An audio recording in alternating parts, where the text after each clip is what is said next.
Superstar Yash, যিনি KGF chapter 2 দিয়ে সারা দেশে ঝড় তুলেছিলেন, এবার জন্মদিনে সবাইকে চমকে দিলেন। 2025 সালের নতুন বছরে পার রেখে তিনি প্রকাশ করলেন তার আসন্ন সিনেমা টক্সিক এর প্রথম টিজার।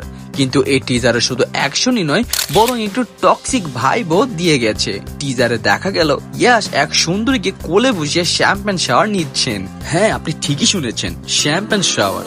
এই দৃশ্যটা নেট দুনিয়ায় তোলপাড় ফেলে দিয়েছে। ইয়াশ, যিনি একজন ফ্যামিলি ম্যান, কিন্তু সিনেমার পর্দায় তিনি একেবারেই অ্যাকশনের রাজা। টক্সিক সিনেমার টিজারেই সেই মেজাজেই ফুটে উঠেছেন।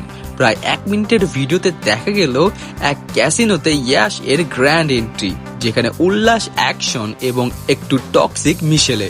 সব মিলিয়ে এই টিজার দর্শকদের জন্য রেখেছে এক ধাক্কা উত্তেজনা। গীতু মোহন দাস পরিচালনায় তৈরি হচ্ছে এই সিনেমা।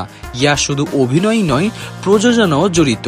একসময় শোনা গিয়েছিল এই সিনেমা দিয়েই দক্ষিণ ভারতীয় সিনেমায় এন্ট্রি নেবেন বলিউডের সুপারস্টার কারিনা কাপুর, কিন্তু শুটিং এর তারিখ নিয়ে সমস্যা হওয়ায় কারিনা প্রজেক্টটি ছেড়ে দেন। এখন নায়িকা হিসেবে কিয়ারা আদবানি এবং আরো অনেক হিরোইনদের নামই শোনা যাচ্ছে।